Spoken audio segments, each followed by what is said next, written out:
السلام عليكم ورحمة الله وبركاته حبايبي እንዴት ናችሁ? ረመዳን ሙባረክ እንኳን አደረሳችሁ ለተከበረው ለሸህር ረመዳን እንኳን አደረሳችሁ። ሲቀጥል ደግሞ እስኪ እንዴት የኔ ቢጤ ሆናችሁ ብቻ ረመዳን ሲገባ እስኪ በጣም ጥሩ ያልሆነ ስሜት ማለት ረመዳን ስሜቱ በጣም ደስ ይላል። የትም ምን የትም አላህ ሱብሃነሁ ወተዓላ የባረከው ረመዳን ውስጥ መድረስ ትልቅ ነገር ሆኖ እያለ ከቤተሰብ ተለይታችሁ የምታከብሩ በአረብ ቤት በተለይ በመዳም ኩሽና ውስጥ የምታከብሩ እህቶች ብቻ ስሜታችሁ ምን አይነት ነው? እኔ ድብልቅልቅ ያለ ስሜት ነው የሚሰማኝ። ማለት ረመዳን መሆኑ ሀከዛ ደስ ይለኛል።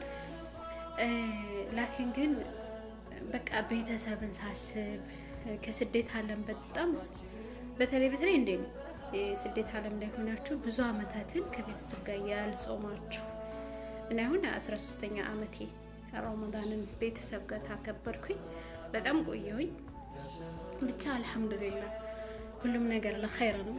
አላህ የጻፈው ሁሉ ነገር ኩን ፊኩን አይደለ እና በቃ ረመዳን ሊገባ ሲል የሚሰማኝ ስሜት ዝብርቅርቅ ያለ ስሜት፣ አንደኛ ደስ የሚል ስሜት ረመዳን በመግባቱ፣ ሁለተኛ ደግሞ በቃ ከቤተሰብ ጋር ለመሆን ከልጅ ከእናት ከአባት ጋር በቃ ከዛ እንደዛ ያለ ፋሚሊ ሲያመልጥ በጣም ነው ድብልቅልቅ ያለ ስሜት የሚሆንብኝና እስኪ የኔ አይነት ስሜት የሚሰማቸው ብቻ ግን አልহামዱሊላህ ሁሉም ነገር ወማ ቀደረ ወማ ሻ ነው አላህ ቀደረ ያሻው ነገር ነው እሱ የፈቀደው ነገር ነው የሚሆነውና አልহামዱሊላህ ያኔ ያማረርኩ አይደለም። ላኪን ግን የዚህ አይነት ስሜት እንደኔ ዝብርቅርቅ ያለ ኢርስ ሲሆን ረመዳን ሲሆን በቃ የሆነ ቤተሰብ ፋሚሊ ወይ ሰርግ ሲኖራቸው ወይንም አላ አይደለ ወይንም ሰርግ ሲሆን ወይንም የሆነ ቤተሰብ ሞቶ ምናምን በቃ እዛው ሆኜ በነበር ምናምን የሚለው ጭምር ረመዳን ኢድና ረመዳን ሲገባ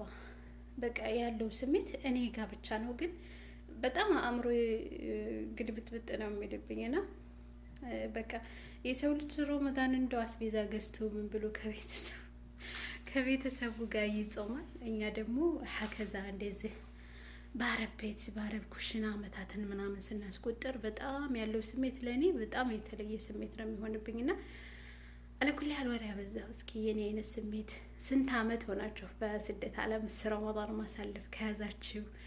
እና እኔ ጥሩ ስሜት ይሰማኛል። በአንድ በኩል ረመዳን ሲገባ፣ በአንድ በኩል ደግሞ ቤተሰብ መራቄ ምናምን የሆነ ጥሩ ያልሆነ ስሜት ይሰማኛል። ግን አልহামዱሊላህ ለሁሉም ረመዳን ሙባረክ እንኳን አደረሳችሁ ለተከበረው ሸህር ረመዳን ወር። ረመዳናችንን አላህ ጽሙ ከተመዝገብ ካረፉት ያርክልን። አላህ ይቀበለን። ሐዋይቢ በያላችሁበት አላህ ይቀበላችሁ። በዱዓ በኢባዳ አንረሳሳ። አሰላሙ አለይኩም ወራህመቱላሂ ወበረካቱሁ።